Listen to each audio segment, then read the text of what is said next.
제가 6절 읽겠습니다.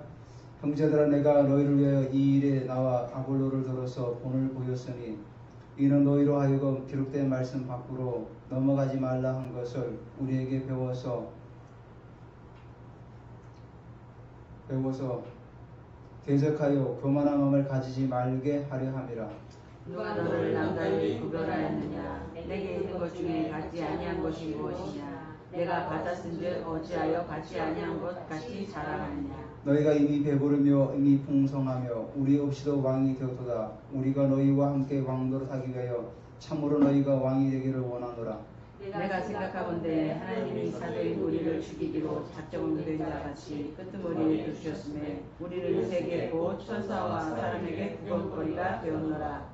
우리는 그리스도 때문에 어리석으나 너희는 그리스도 안에서 지혜롭고 우리는 약하나 너희는 강하고 너희는 존귀하나 우리는 비천하여 바로 이 시간까지 우리가 줄이고 목마르고 헐벗고 매맞으며 정처가 없고 또 수고하여 친히 손으로 일을 하며 모욕을 당한 적 축복하고 박해를 받은 적 참고 이방을 받은 즉 범면하니 우리가 지금까지 세상의 더러운 것과 만물의 죄까지 되었도다. 아멘. 감사합니다. 오늘 우리가 제목을 마땅히 가야 할 길, 주의 백성이 마땅히 가야 할 길에 대해서 같이 말씀을 나눠보도록 하겠습니다. 우리가 이 말씀을 이제 고린도전서를 계속 나가다 보니까 연결을 좀 해야 될 것 같습니다. 지난주에 바울은 우리가 그리스도 일꾼이기 때문에 맡은 자에게 구할 것은 충성이라 했습니다. 그 충성이 옛날에 우리 유교 사회처럼 어떤 군주에게 충성, 물론 그것도 충성이라고 할 수 있지만은 충성은 우리가 우리 마음 중심에 하나님 말씀을 이루어가는 삶을 살아가는 것이 충성이라고 제게 또 말씀을 드렸습니다. 그래서 정말 우리가 주님께 충성한다는 것은 우리의 마음 심령 가운데에 하나님의 말씀을 이루어가는 삶을 살아가는 것이 진정으로 충성이죠. 그러면서 바울은 다른 사람에게 나는 판단을 받지 않는다.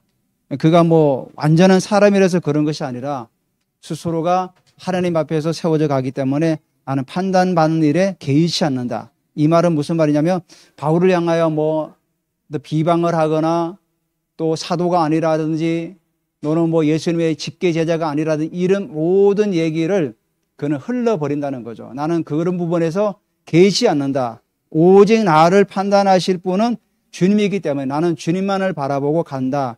그런 의미를 가지고 있는 거죠. 그래서 오늘 이제 6절에서 바울은 또 고린도 교회를 이렇게 말씀하고 있습니다. 형제들아, 고린도 교인들을 말하는 내가 너희를 위하여 이 일이 뭡니까?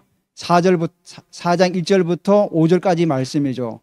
내가 하나님의 비밀을 맡은 자로서 어떤 그 일꾼으로서 정말로 그 일꾼은 배 밑창에서 노를 저으면서 언제 죽을지 모르고 또 내가 어디로 가는지도 모르는 그런 환경 가운데서 주님이 가라고 하면 가고 주님이 빨리 가라면 빨리 가고 늦게 가라면 늦게 가고 북소리에 맞춰가지고 노를 지면서 방향을 주님께 온전히 맡겨드리고 내 생명도 온전히 주님께 맡겨드리고 가는 이 일을 위하여 이거죠. 6절의 말씀이 내가 너희를 위해 이 일에 그런 일에 나와 아볼로를 들어서 본을 보였다. 이렇게 말씀하고 있죠. 그러니까 나와 아볼로는 이렇게 너희들에게 본을 보였다. 그 말씀이죠. 그렇게 굳은 일을 하면서 복음을 전하고 정말 그리스도의 그 일꾼, 뱀이창의 노예처럼 그렇게 살아왔는데 이는 너희로 하여금 기록된 말씀 밖으로 넘어가지 말라는 거다.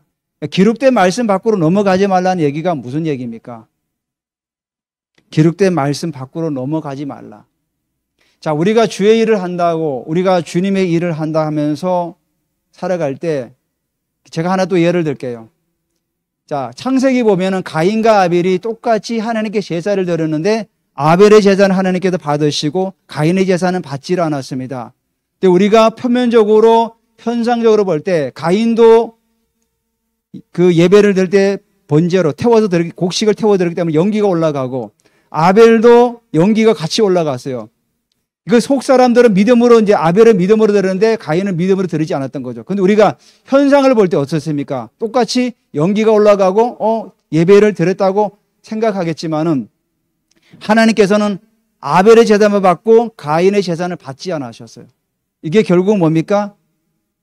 이게 하나님 앞에다 기록된 성경 밖으로 넘어가자는 그 의미가 내 중심으로 하나님께 예배를 드렸다는 거죠. 아벨은 하나님 중심으로 예배를 드렸던 것이고 가인은 내 중심으로 예배를 드렸던, 그러니까 내 중심으로 드리다 보니까 믿음으로 드리지 못했던 거고 아벨은 믿음으로 드렸던 거죠. 우리가 현상으로 바라볼 때는 전혀 틀린 게 없었습니다. 그렇지만 하나님의 중심을 보시기 때문에 아벨은 믿음으로 하나님께 드렸고 가인은 똑같이 제사를 드렸지만 그는 믿음으로 드리지 못하고 흉내만 했던 거죠. 그래서 이게 기록된 말씀을 넘어가지 말라는 것이 바로 뭐냐면 하나님 중심으로 신앙생활을 하라는 거죠. 하나님 중심이 바로 신본주의고 내 중심이 바로 인본주의죠. 인본주의. 그러니까 우리가 아무리 우리가 신앙생활하고 주의를 한다고 하지만은 내 중심을 하는 모든 것들은 결국은 이게 바로 인본주의라는 사실입니다. 그리고 우리가 어떤 일을 할 때 정말 내 동기가 깨끗했느냐, 내가 정말 그 일을 했는데 뭔가를 좀 이득을 바라보고 뭔가를 좀과 뜻고물을 바라보고 일했느냐, 거기에 따라서 이게 내 중심이 되고 또 하나님 중심이 되는 거죠. 그래서 우리가 어떤 일에 있어서 결과와 방식과 방법이 정말로 하나님이 기뻐하시는가, 그러니까 내 중심이냐 하나님 중심을 계속 연결해 나가면은 우리가 어떤 결과를 볼 때 이 방식과 방법이 정말로 하나님이 기뻐하시는 것인가, 이걸 한번 봐야 되는 거죠. 나름대로 열심히 했는데 제가 만약에 예성에게 어떤 일을 시켰습니다. 시킬 때 구체적으로 시켰어요. 1번은 이렇게 하고 2번은 이렇게 하고 3번은 이렇게 하고 4번은 이렇게 해서 그렇게 해서 좀 나한테 좀 보고서를 올리면 좋겠다. 자, 근데 예성이가 열심히 했습니다. 하고는 저한테 보고서를 올렸는데 제가 보니까 제가 했던 얘기랑 전혀 다르게 올려온 겁니다. 근데 예성이는 나름대로 열심히 했어요. 자기 경험과 자기 어떤 지식과 이런 걸 가지고 보고서를 올렸어요. 근데 제가 볼 때는 내가 시킨 방향하고 틀린 겁니다. 바로 이런 겁니다. 성경은 우리가 제사를 드릴 때도 구체적으로 일일이 다 얘기했어요. 성전을 지을 때도 몇 규빗, 또 얼마큼, 무슨 실, 홍색, 자색 실, 또 거기다가 뭘 입히고 무슨 형상으로 몇 폭을 만들고, 하나님은 성막을 지을 때도 정말 그렇게 구체적으로 다 말씀하셨다는 거죠. 하나님께도 그렇게 말씀하신 대로 우리가 살아가면 되는 건데, 근데 우리는 시간이 지나고 또 내 삶의 경험과 합쳐지면 어떡합니까? 그런 걸 다 잊어버리고 내 방식대로 가는 거죠. 아, 이거 하나님께서 이렇게 하시는 방식이 맞아. 또 내 고집대로 하고. 그러니까 이러다 보니 결국은 결과와 방식이 하나님께서 기뻐하시는 방식이 아니라 내 중심의 방식으로 가는 거죠. 고린도 교인들도 마찬가지입니다. 바울이 열심히 잘 가르쳤어요. 본을 보이면서 이렇게 하고 하는데도 결과는 어떻게 됐습니까? 분쟁이 일어나고 분열이 일어나고 교만해지고, 결국 뭐냐면 하나님의 기록된 말씀 밖으로 넘어서게 되었던 거죠. 그래서 우리가 하나님의 구체적인 말씀에 근거해서 순종하는가 안 하는가, 항상 우리가 이걸 점검할 필요가 있는 거죠. 하나님께서 주시는 구체적인 그 말씀에 근거해서 내가 지금 순종하고 살아가고 있는가, 이걸 한번 점검해 보시기 바랍니다. 오늘 바울이 했던 얘기가 뭐냐면은 우리에게 배워서, 여기 6절이죠. 본을 보이시니 너희로 하여금 기록된 말씀 밖으로 넘어가지 말라 한 것을 우리에게 배워 서로 대적하여 교만한 마음을 가지지 말게 하렵니다. 그러니까 너희가 서로 분파를 일으켜서 뭐 아볼로파가 더 대단하고 바울파가 더 대단하고 게바파가 더 위대하고 뭐 그리스도파까지 포함시켜가지고 어느 편이 더 위대하고 뭐 잘나니 이렇게 대적하고 교만함을 가지기 때문에 기록된 성경의 말씀 밖으로 넘어가지 말라, 이렇게 바울이 강구했던 거죠. 바로 그 얘기라는 말씀하는 거죠. 그래서 바울이 그들에게 겸손을 보이면서 그들에게 본을 보였던 근거가 결국은 뭐냐면 그들이 교만하여 대적하여 하나님 말씀 밖으로 넘어가서 그렇게 판단할까 봐 미리 그렇게 말씀하셨던 거죠. 그래서 실제로 보니까 누가 너를 남달리는 게 뭡니까? 특별히, 그죠?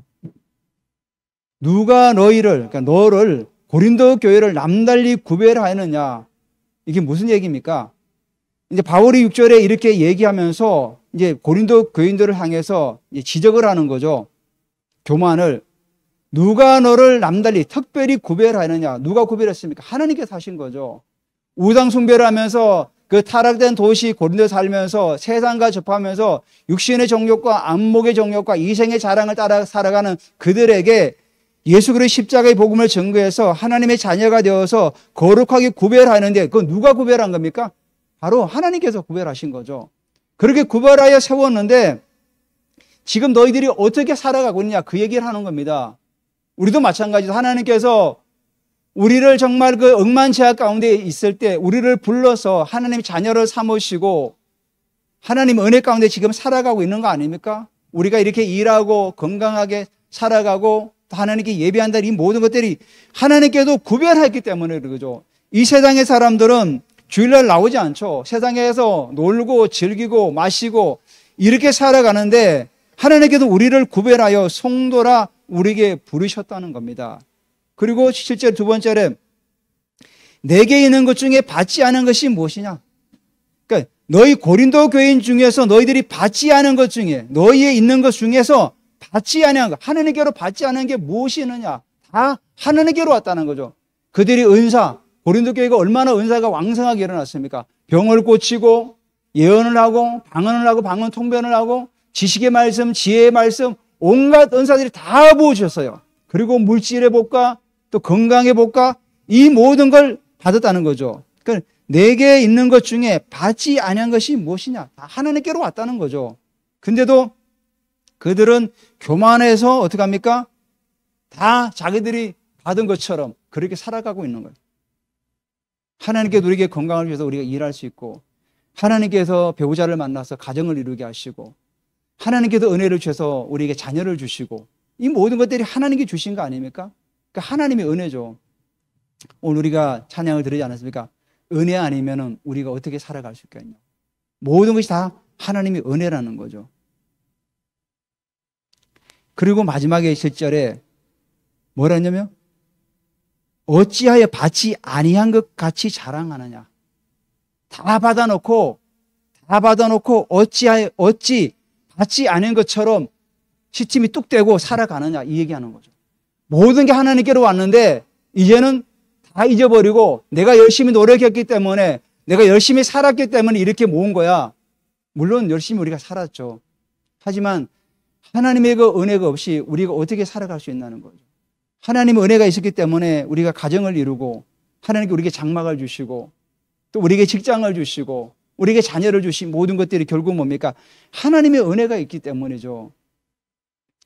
제가 예전에도 한번 교회를 다닐 때도 보면 자녀를 낳지 못해가지고 굉장히 정말 힘들어하신 분들이 있었어요. 자녀가 낳지 않아도. 그러니까 지금도 그분 자녀가 없는 것 같아요. 여러분 우리가 자녀를 주시는 것도 정말 하나님 은혜입니다. 우리는 그냥 자녀 주니까 우리가 낳으면 뭐 되는 거 아니에요. 그렇지 않아요. 하나님께서 생명을 주셔야 우리가 자녀를 낳는 거예요. 그래서 바울이 고린도 교회인들에게 어찌하여 받지 않은 것처럼 너희가 그렇게 교만하고 살아가느냐. 지금 그 얘기를 하고 있는 겁니다. 그래서 8절에 너희가 이미 배부르며 이미 풍성하며 우리 없이도 왕이 되었도다. 여기 뭐라 그러죠? 너희가 이미 배부르며 이미 풍성. 이미 다 끝난 것처럼 우리가 예전에 그런 말이 있죠. 샴페인을 일찍 터뜨렸다. 우리가 IMF 터졌을 때 외국의 모든 언론들이 우리나라를 향해서 그렇게 얘기했죠. 샴페인을 일찍 터뜨렸다. 지금 고린도 교인들이 그런 얘기하고 있는 거예요. 지금 이미 하나님 나라가 완성된 것처럼 이미 배부르며 풍성하며 왕이 되었다는 거죠. 왕노릇하는 거 있는 거죠. 주님께서 다시 오실 때 우리가 왕노릇하지 않습니까? 이미 고린도 교인들은 야 이미 끝났어. 하나님 나라는 다 완성되어서 지금 이렇게 지금 착각하고 살아가는 거예요. 그래서 이미 배부르며 이미 풍성하며 우리 없이도 그 사도들과 사역자들 없이도 이미 왕이 된 거죠. 왕노릇하고 있는 겁니다. 교회 안에서. 그래서 우리가 너희와 함께 왕노릇하기 위하여 참으로 너희가 왕이 되기를 원한다. 이 말은 뭐죠? 좀 기다리라는 거죠.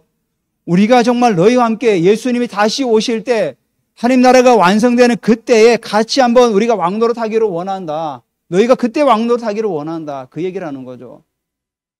너희가 아직 하나님의 나라가 완성도 되지도 않았는데 아직도 수많은 지역에 복음을 전가하며 너희들이 가진 그 은사를 가지고 이방인들에게 우상 숭배하는 이들에게 그 파르테논 신장과 그 아데미 신장 이런 사람들에게 그 우상 앞에 절하는 사람들에게 가서 복음을 전해서 하나님의 교회로 데려와서 그들을 하나님의 자녀로 삼아야 될 일이 아직도 남아있는데 너희들이 이미 그 모든 것들을 다 끝났다고 생각하면서 배부르며 풍성하여서 이미 다 끝난 것처럼 왜 그렇게 살아가느냐. 오늘 우리에게도 마찬가지죠. 오늘 우리가 또 우리 한자매가 기도할 때도 코로나 때문에 우리가 전도하지도 못했고 뭐 그런 있지 않아요. 사회 환경으로 어떤 시대적인 때문에 못했지만은 우리가 정말로 주님이 다시 오심을 기다리면서 우리가 이제 그 일을 해 나가야 되는 거죠. 그래서 우리가 참으로 우리가 바울이 맺죠. 참으로 너희가 왕이 되기를 원한다. 이 얘기는 뭡니까? 정말로 하나님 나라가 완성이 되어서 함께 예수님과 영원토록 1000년 동안 그 왕노로 타는 그 시대를 우리가 잡아당기기를 원합니다. 그래서 하나님께 주시는 그 어떤 뭐죠? 그 열매를 우리가 빨리 잡아당겨서 거두는 그런 은혜가 있기를 예수 이름으로 선포합니다. 그리고 두 번째로 바울은 생각한데 내가 생각하건대. 바울이 서신서에 보면은 생각하건대라는 그런 말이 자주 나와요. 생각하건대 현재의 고난은 장차 우리에게 나타날 영광과 좋게 비교할 수 없다. 또 그렇게 말하고 고린도후서에도 우리가 생각하건대 한 사람이 모든 사람을 대신하여 죽었은즉 모든 사람이 죽은지라. 우리가 어떤 사람들이 보면은 행동을 하면서 생각하는 사람이 있어요. 물론 저도 가끔 그럴 때가 있는데 그러면 결국은 삶의 방향이 개선되지가 않아요. 행동이 앞선 다음에 나중에 생각하면은 결국은 우리 삶의 변화가 일어나지 않는다는 거죠. 그래서 항상 생각하고 우리가 일을 해야 되는 거죠. 물론 저도 마찬가지예요. 우리가 이 말씀을 보면서 그래서 말씀이 항상 우리에게 중요한 거죠. 그 순간순간마다 말씀은 우리에게 찌르는 칼처럼 찌르는 정말 그 성령의 검처럼 우리를 찌르는 거죠. 말씀을. 왜냐하면 우리가 그렇게 살아가지 못하니까. 그래서 우리가 생각을 하고 우리가 이렇게 행동하시기를 또 주님의 이름으로 부탁을 드립니다. 바울이 오늘 여기 9절에 뭐라고 했냐면은 내가 생각하건대 하나님이 사도인 우리를 죽이기로 작정된 자 같이 끄트머리에 두셨으며 이 말이 뭐냐면은 예전에 로마 시대 때 로마가 전쟁에 나가서 전쟁을 이기고 돌아오면은 포로들을 끌고 올 거 아닙니까? 그럼 포로들을 제일 뒤에 데리고 들어와요. 그리고 개선 장군이 제일 앞에서 그 마차를 끌면서 개선문을 통과하지 않습니까? 그런 다음에 그 나중에 온 그 적장이라든지 이런 사람들을 나중에는 어떻게 합니까? 그 원형 경기장 안에 여기 나오죠? 9절에 끄트머리에 두셨으며 우리는 세계 곧 천사와 사람의 구경거리가 되었도다. 원형 경기장에서 마지막에 처형할 때도 있고 또 검투사에 의해서 죽어가는 경우도 있고 바로 그 얘기를 하는 거예요. 자, 너희들이 그렇게 왕노릇하면서 그렇게 잘 있지만 우리가 지금 생각해 보니까 우리는 그렇지 않다는 거죠. 우리는 하나님의 사도인 우리를 죽이기로 작정된 자 같이 그러니까 마지막에 죽일 거예요. 끄트머리 포로로 끌려와가지고 끄트머리 있는 사람들을 그 원형전 경기장 안에 놔두면 수많은 사람들이 보면 구경거리 되지 않습니까? 그 구경거리가 되었다는 거죠. 이 얘기는 무슨 얘기죠? 결국은 너희들이 그렇게 잘 나가고 할 때 우리는 정말로 너희들을 섬기기 위해서 하나님께서 정말 그 밑바닥 위에서 너희들을 위해 헌신하고 수고했다는 거죠. 뭐 알아달라는 얘기가 아니라 우리의 사도의 삶은 이렇게 삶을 살아간다. 너희가 지금 배부르고 풍성할 그때 정말 하나님의 자녀라면은 이 고난과 역경도 너희들이 참고할 필요가 있다. 그것도 너희들이 받을 필요가 있다는 거죠. 너희들이 배부르고 풍성하며 왕노릇하고 있지만은 정말 하나님께서는 우리를 하나님의 백성으로 세워나가는 가정 속에서 우리를 끄트머리에 두고 세상의 모든 사람들이 구경거리가 되어서 정말 우리가 죽음이 눈앞에 있는 그런 상황 속에서도 우리가 살 수가 있다. 그 얘기하는 거죠. 물론 지금은 우리가 우리나라에 살고 있으면서 우리가 뭐 지금 이렇게 끄트머리에 죽이기로 작정된 자 같이 구경거리로 둔 적은 없죠. 아직까지는. 그렇지만은 우리가 하나님의 자녀로 살아가면서 어떤 이런 환경과 역경도 우리가 감내해 나가는 필요가 있다는 사실을 오늘 우리에게 말씀하고 있는 거죠. 그러면서 10절에 뭐라고 합니까? 우리는 그리스도 때문에. 여기에 그리스도 때문에 그 의미가 디아란 말인데 디아는 위하여란 말도 있습니다. 위하여. 그러니까 우리가 그리스도 때문에 어리석거나 그리스도를 위하여 우리는 어리석거나. 자, 우리가 바울은 얘기하죠. 우리가 사도들을 말하는 거죠. 우리는 그리스도 때문에 그리스도 위하여 우리는 어리석거나. 세상 사람들이 헬라인들이 십자가에 죽은 예수가 부셔지라고 그렇게 선포하니까 미련하고 어리석다고 얘기하는 거죠. 유대인들은 꺼리끼는 거였죠. 정말로 쟤들은 이상한 애들이야. 미친 애들이야. 이렇게 욕하면서 우리는 어리석거나 너희는 그리스도 안에서 지혜롭고 대신에 너희는 우리를 통해서 예수 그리스도 안에서 너희는 지혜롭다는 거죠. 우리도 예수 안에서 지혜롭고 우리는 약하나 우리는 예수 그리스도 때문에 우리가 약하나 너희는 강하고 그리스도 안에서 강하다는 거죠. 바울은 뭐라고 그랬습니까? 고린도후서 12장 9절에 나에게 이르시기를 내 은혜가 내게 족하도다. 이는 내 능력이 약한 데서 온전하여 짐이라 하신지라. 바울은 예수님 때문에 약하지만 그 약함으로 인해 가지고 오히려 나는 더 강하다. 하나님께 내게 주신 그 은혜가 내게 정말 그 약한 그때에 하나님의 능력이 나타난다고 고백했던 거죠. 그러면서 너희는 존귀하나 우리는 비천하여. 반대로 다 얘기하죠. 그렇지만 바울은 비천하지만 오히려 너희는 존귀하다. 예수님 때문에 존귀함을 받지 않느냐. 너희는 예수님 때문에 지혜롭게 되었고 예수님 때문에 또 뭐죠? 강하게 되었다. 그래서 내게 능력 존재 안에서 내가 모든 걸 할 수 있다는 말씀도 있지 않습니까? 바울은 이렇게 우리가 섬기지만은 너희는 예수님 때문에 오히려 풍성하고 예수님 때문에 존귀하고 예수님 때문에 너희가 강해지는 그런 은혜를 지금 입고 있다. 이 말씀을 지금 하고 있는 겁니다.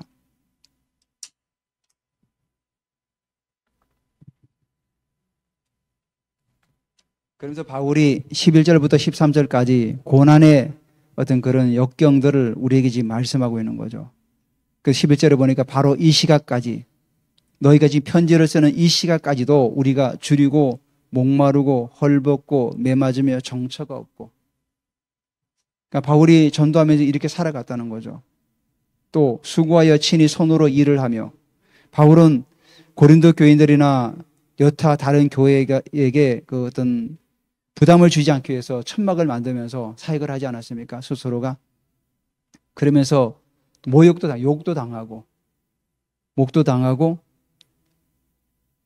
또 당했지만 오히려 축복을 하고 박해를 받은 적 참고 비방을 받은 적 근면하니 우리가 지금까지 세상의 더러운 것과 만물의 찌꺼기 같이 되었도다. 저도 이 말씀을 들으면서 정말 이 사역자 사도의 길이 정말로 쉽지 않은 길이구나. 여기 만물의 찌꺼기가 뭔지 아십니까? 때입니다. 때. 사람의 때. 때. 옷가지에 묻은 때를 말하는 거예요. 그러니까 바울이 뭐라고 합니까?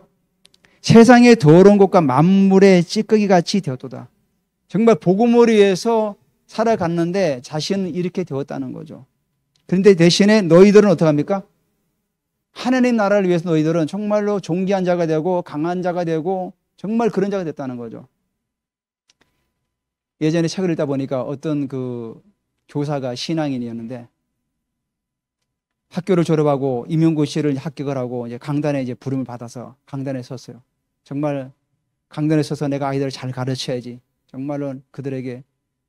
근데 강단에 서서 가르치는데 정말 그 엄청난 기대를 갖는데 아이들은 떠들고 장난치고 선생님 말씀에 제대로 귀담아 듣지도 않고 졸고 자고 뭐 이런 요즘 특히 학교 가면은 잘하는 애들이 많잖아요. 괜히 또 깨우면은 또 뭐 학생 인권 따지고 이러니까 그래도 실망하고 이제 나왔죠. 나온데 그 당시 교장 선생님이 나이가 많이 드신 분인데 이 선생님이 교장 선생님이 그 선생님 불러서 그런 거예요. 선생님 너무 실망하지 말라고.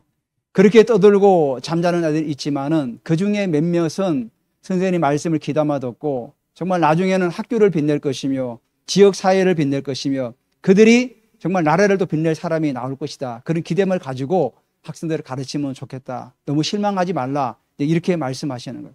우리가 많은 사람들이 그러죠. 많은 사람들이 소수의 사람을 먹여 살린다고 생각하는데 그렇지가 않아요.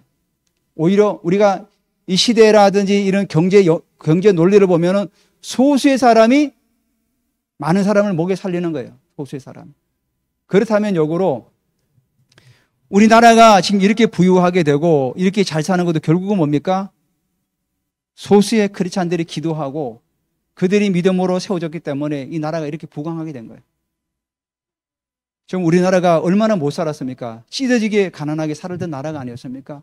그 나라가 이 복음이 돌아가지고 선교사님들이 그 백성들을, 무지한 백성들을 깨워서 그래서 술을 마시지 못하게 했던 거죠. 술을 마시니까 주일날 예배를 안 나오는 거예요. 맨날 노세 젊어서 노세 하려니까.